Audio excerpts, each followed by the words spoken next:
Hello दोस्तों, मैं सुभाष कुमार। दोस्तों 65th बीपीएससी मेंस करीब करीब आपका 30 दिन के बाद है जो उसका स्टार्ट होने वाला है। उसके क्रम में मैं बहुत सारा वीडियो है जो GS1 और GS2 जो भी है करेंट अफेयर से रिलेटेड हर एक तरह का वीडियो है जो दोस्तों है जो मैंने बनाकर है जो हैंड रिटन नोट्स है जो बनाकर है जो डाला है। आप उसका पूरा लाभ उठाइए और बहुत ही डेटा बेस्ड टाइप का पूरा है कि आपको डेटा की अगर जरूरत पड़ेगी किसी भी टॉपिक का तो आप है जो प्लेलिस्ट से जाके आप है जो खोज सकते हैं, निकाल सकते हैं। उसमें सब टॉपिक दिया हुआ है GS1 और GS2 का। इसी क्रम में दोस्तों आज हम बात करेंगे GS2 पेपर का जो आपका पॉलिटी होता है उसमें जाति एवं वर्ग में भारतीय राजनीति में महत्वपूर्ण भूमिका निभाता है, इस युक्ति को बिहार के संदर्भ में व्याख्या करें। दोस्तों जाति एवं वर्ग के रूप में भारतीय राजनीति में क्या महत्वपूर्ण भूमिका है इसके बारे में हम आपसे चर्चा करेंगे। आपका डेटा है इसका जो वीडियो है एक पार्ट है जो मैंने बना दिया था, दूसरा पार्ट है जो इसका है और इसमें जो करंट डेटा को मैंने जोड़ने की कोशिश किया है 2015 का विधानसभा 1952 से लेकर 2015 का विधानसभा में जाति की क्या भूमिका रही है, केंद्रीय लोकसभा में है जो बिहार से क्या भूमिका रही है जातियों की, उसके बारे में भी हम चर्चा करेंगे। एक बुक है दोस्तों रेंज ऑफ प्रोविंस जिसका है जो विलियम क्लोस फोस्टर का लिखा हुआ बुक है, जिसमें जो वो बताते हैं कि मैंने कैसे है जो जाति की भूमिका है जो आगे राजनीति में है जो बढ़ती चली गई। और दूसरी बात है कि दोस्तों जो ADR और बिहार इलेक्शन वॉच उसका भी डेटा है जो आपको मैं बताने की कोशिश करूंगा। वो तो बहुत तरह की डेटा है जो अलग अलग बाइफरकेशन किया, लेकिन जाति की भी है जो उसमें डेटा है उसको भी मैं आपको बताने की कोशिश करूंगा। तो अगर वीडियो अच्छा लगता है दोस्तों तो जरूर लाइक एंड सब्सक्राइब जरूर करें। तो दोस्तों इसकी भूमिका आप लिख सकते हैं कि भारतीय राजनीति में जाति धर्म अंग्रेजों की विरासत के रूप में मिला है। दोस्तों आप जानते हैं कि जाति और धर्म के रूप में है जो अंग्रेज ने भारत को किस तरह से बांट कर है जो राज्य किया, जो है जो उसकी प्रतिबिंब आज भी है जो भारतीय राजनीति पे है जो प्रत्यक्ष रूप से दिखती है। तो आप इस वर्ड का चुनाव कीजिए दोस्तों लिखने के समय में, जब इस वर्ड का चुनाव कीजिएगा तो आपका आंसर बहुत अच्छा होगा। 19वीं शताब्दी में यह धर्म अफीम के समान अपनी जड़ें मजबूत की और यह पूरे भारत में अपनी ओर आकर्षित कर लिया। रोटी बेटी के संबंधों के आधार पर मजबूत पायदान की तरह स्वतंत्रता के बाद भी इसको प्रभाव है जो देखने को मिलता है। एक छोटा सा है जो आप है जो लिखने की कोशिश कीजिएगा। भूमिका को ज्यादा मत लिखिएगा, प्रतिबिंब उसी तरह से रखिएगा जिस तरह से क्वेश्चन है जो आपको पूछा गया। अगर एक लाइन जोड़ना है तो बिहार के संदर्भ में आप है जो इसको है जो थोड़ा सा जोड़ने की कोशिश कर दीजिएगा, एक आध लाइन और है जिसको बढ़ा दीजिएगा।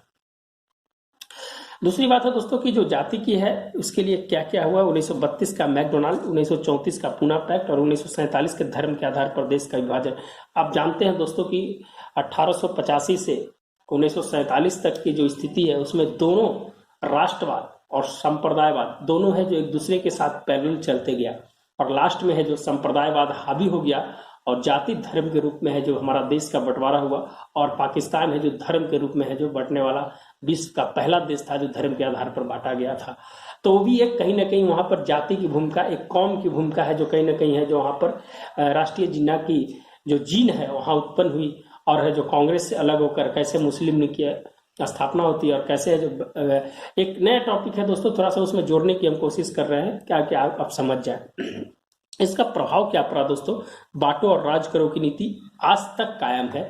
आप समाज के विभिन्न वर्गों में आप देखेंगे, जातियों की बात अगर करेंगे तो वहां पर समाज को तोड़ने और वहां से है जो राजनीतिक को बात करने की और उनके नुमाइंदे हैं जो आज है जो उनके राजनीतिक में एक लाभ हो या ना हो, लेकिन है जो उनके जात के और क्षेत्र के धर्म के आधार पर है जो उनके राजनीतिक है जो आज भी है जो कहीं ना कहीं हावी रहती है।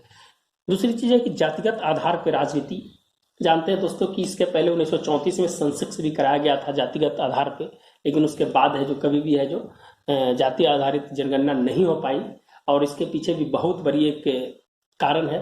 वो कारण है जो कहीं ना कहीं राजनीतिक कारण भी हो सकता है या सामाजिक कारण भी हो सकता है, वो एक अलग बात है, लेकिन जातिगत आधार पर राजनीति को भी जोर दिया गया और उसके लिए संवैधानिक जो उपबंध थे वो है जो उनको दिया गया, आधार दिया गया कि भाई अगर आप इस जाति के हैं तो आपका संरक्षण के लिए आप जानते हैं दोस्तों कि SC/ST 1955 का एक्ट है जो बनाया गया है संविधान सभा में, इसके लिए विशेष प्रकार की जो भूमिका है। डॉक्टर भीमराव अंबेडकर कहते हैं कि जब तक है जो SC ST जातियों का जब तक राजनीतिक अधिकार नहीं मिलेगा, जब तक है जो सशक्त नहीं बनेंगे, अगर उनको आर्थिक और सामाजिक अगर लाभ मिल जाता है, जब तक उनको है राजनीतिक लाभ नहीं मिलेगा तो है जो सशक्त नहीं हो पाएंगे। और वहीं से है जो एक नई है जो जाति की जो अवधारणा है और है जो तेज हो गई। और वर्तमान समय में आप देखते हैं मंडल कमीशन जैसे समय, या बिहार में आप है जो लोहियावादी नीति, अग्रे पिछड़े की राजनीति, दलित महादलित, EBC और में जो बंटवारा किया गया, एक कहीं ना कहीं है जो राजनीतिक मंशा की जड़ें है जो और मजबूत कर देती है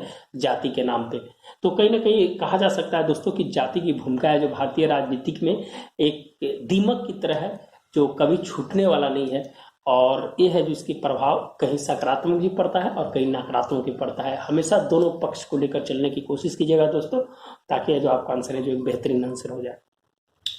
रेंज ऑफ प्रोविंस की एक बुक है दोस्तों, विलियम कोस्टर की लिखी हुई बुक है, जिसमें है जो बिहार के बारे में, स्पेशल बिहार के बारे में उन्होंने क्या लिखा है।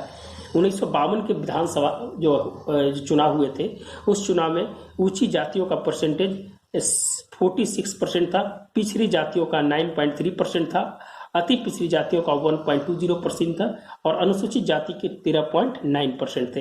यह है जो वर्तमान स्थिति 2015 में दोस्तों, यह है जो 20% पे आ जाती है, पिछड़ी जातियां है जो 46% पे आ जाती है और अति पिछड़ी जातियां जो है उसका है जो डेटा उसमें नहीं था दोस्तों, और अनुसूचित जातियों की संख्या 15.6% हो जाती है। अगर हम लोकसभा की बात किया जाए दोस्तों, तो 1952 से लेकर 2019 तक केवल 22 ऐसी जातियां हैं जिनका प्रतिनिधित्व है जो लोकसभा में रहा है। जो बिहार में कुल टोटल है जो 294 जातियां हैं, टोटल है जो बिहार में कितनी जातियां हैं, 294 जातियां हैं, लेकिन 22 जाति का है जो जाति का प्रतिनिधित्व रहा है। ये डेटा बहुत ही अच्छा है दोस्तों, इसको आप है जो जरूर है जो लिखिएगा जब आप आंसर लिख रहे होंगे तो। चलिए दोस्तों आगे बढ़ते हैं। मंडल आयोग की सिफारिश ने जाति की राजनीतिक स्तर को मजबूत किया और ज्वलंत मुद्दे पर इसको नशा के रूप में भारतीय राजनीतिक में घोल दिया, जिसका प्रभाव राजनीतिक वोट बैंक ने लोकतंत्र के मूल्यों को परिवर्तित कर दिया। एक दौर था दोस्तों कि BP मंडल की बात आप जानते हैं, मंडल आयोग का दौर था। वह जो करीब करीब 3600-3700 जातियां का है जो उन्होंने बनाया और बोला कि समाज में वर्गों को जरूरत है। और 1989 में DP सिंह की सरकार के द्वारा है जो 27% आरक्षण है जो देने का फैसला लिया गया और एक बहुत बड़ा मुद्दा है जो भारतीय राजनीतिक में एक ज्वलंत मुद्दा बन गया और राजनीति को एक नए रूप में है जो नए मूर्त के रूप में देने का काम किया। तो ही मंडल कमीशन की याद किया जाता है दोस्तों। उसके बाद आप उसकी केस को भी अगर आप लिखना चाहते हैं, इंदिरा साहनी केस 1992, आप उसका भी जिक्र कर सकते हैं तो अगर कर सकते हैं। और वर्तमान में EWS की जो वर्तमान परिस्थिति में है जो EWS को 10% 103 संविधान संशोधन, आप उसकी भी चर्चा कर सकते हैं। तो हम एक ओवरव्यू दे रहे हैं दोस्तों, एक मॉडल टाइप का दे रहे हैं कि आगे है जो आपको क्या लिखना है, कम समय में आप कैसे है जो तैयारी कर सके उसके बारे में मैं चर्चा करूँ।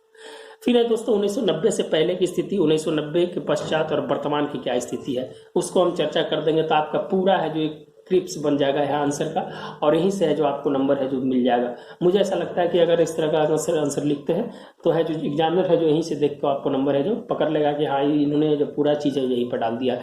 1990 से पहले ब्राह्मण विरोधी और अग्रे जाति का प्रभाव, सामाजिक प्रभाव, आरक्षणवादी नीति, अग्रे एवं पिछड़े का नारा, ये है जो 1990 से पहले की स्थिति है दोस्तों, जहाँ पर है जो बिहार को भी जोड़ सकते हैं। और भारत जाति का जो प्रभाव है दोस्तों भारत के सभी क्षेत्रों में, आप दक्षिण से लेकर उत्तर और पूर्व से लेकर पश्चिम तक अगर आप नजर उतारिएगा तो जाति एक बहुत बड़ी भूमिका रहा है। लेकिन वर्तमान समय में जाति की भूमिका, जब आप पढ़ लिख जाते हैं, जब आपको जन्म से जाति है जो आपको जन्म से मिलता है, आप जब पढ़े लिखे हो जाते हैं तो आप है जो class, elite class, E class और O क्लास में बढ़ जाते हैं, तब है जो आपकी एक सोच बोलती है कि नहीं हम है जो किसी दूसरे जाति के आधार पर वोटिंग नहीं करेंगे। तो एक बाद में होता है, लेकिन आपका जो जाति का जो स्थान है वो जन्म से मिलता है, जिसके कारण है जो कहीं ना कहीं है जो प्रभाव है जो भारतीय राजनीति पर देखने को मिलता है। 1990 के पश्चात राजनीतिक समीकरण में बदलाव आया, आर्थिक विकास पे प्रभाव, LPG का समय था, जाति का व्यवसायीकरण और अल्पसंख्यक को झुकाव की राजनीति में है जो प्रवेश, मैंने अल्पसंख्यक की स्थिति भी जानते हैं दोस्तों कि अल्पसंख्यक आयोग 1992 में है जो गठित किया गया था अधिनियम के तहत, और उसमें है जो भारत में बहुत सारी ऐसी जगह है जहां पर अल्पसंख्यक हिंदू भी हैं। तो अभी एक अपील भी दायर किया गया जो Ashwini Kumar versus union of India का एक अपील भी दायर किया गया कि धारा 2 के अंतर्गत 1992 में जो बनी थी उसके धारा 2 के अंतर्गत बोला गया है कि जो गृह मंत्रालय से जो भी सूची जारी होती है अल्पसंख्यक की, वो सूची में बहुत ऐसे राज्य हैं, जैसे 7-8 ऐसे राज्य हैं जहां पर हिंदू अल्पसंख्यक है उनको लाभ नहीं मिल रहा है। उसके चलते जो अपील दायर किया गया Ashwini Kumar versus union of India, तो उस पर अभी उसका कोई जजमेंट नहीं आया दोस्तों। अभी जो हाल फिलहाल में इसको डाला गया था 1992 अधिनियम धारा 2 के अंतर्गत, तो आप जो याद रखिएगा। अल्पसंख्यक की बात आई तो मैंने चर्चा थोड़ा कर दिया। वर्तमान स्थिति में सोशल जाति की इंजीनियरिंग की संकल्पना, आप जानते हैं दोस्तों कि सोशल जाति की इंजीनियरिंग की संकल्पना कैसे सबसे पहले जब देखने को मिला तो काशी राम जी जो उत्तर प्रदेश में थे उन्होंने सबसे पहले इसका जो प्रयोग किया था। कैसे है जो जाति की एक गुलबंद, मैंने पिछड़ी जातियों को गुलबंद करने की कोशिश की, जो सभी जातियां था, तो वहां पर सोशल इंजीनियरिंग का एक नया है जो कंसेप्ट है जो देखने को मिला था। केंद्र राज्य स्तर पर, केंद्र राज्य तथा पंचायत स्तर पर जाति की ध्रुवीकरण की बात की जाती है। आप जानते हैं दोस्तों कि केंद्र राज्य और पंचायत स्तर पर जो चुनाव होते हैं उसमें जाति की ध्रुवीकरण की है जो बात की जाती है।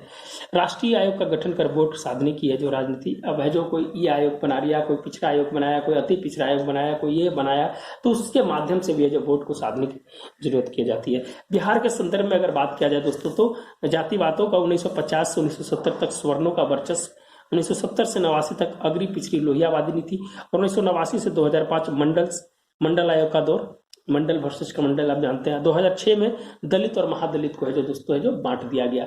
तो कहीं ना कहीं है जो अपने राजनीति को बढ़ाने के लिए, अपने राजनीतिक स्तंभ को मजबूत करने के लिए आज है जो जातिवादी चरण की जो अंग्रेजों से जो विरासत में मिली थी उसको है जो और है जो धारदार और उसको है जो तेज कर दिया गया है राजनीतिक पार्टियों के द्वारा। आगे है दोस्तों कि इसके उदय के क्या कारण है। इसके उदय के कारण है दोस्तों कि भारत विविधता वाला देश है जहां धर्म संप्रदाय जाति के लोग रहते हैं। जाति विशेष के रूप में राजनीतिक स्वार्थ साधने हेतु अंग्रेजों की नीति को लोकतंत्र जाति के रूप में समर्थन, सामाजिक सशक्तिकरण हेतु प्रयोग, असमान वितरण से उत्पन्न संघर्ष और जातीय सम्मेलन तथा जुलूसों की तीव्रता, यह है दोस्तों की उदय के कारण थे, जाति उदय के कारण थे, जिसका है जो प्रभाव है जो देखने को मिला। कुछ इसके सकारात्मक और कुछ इसके नकारात्मक पल हैं कि क्या है जो इसके सकारात्मक है।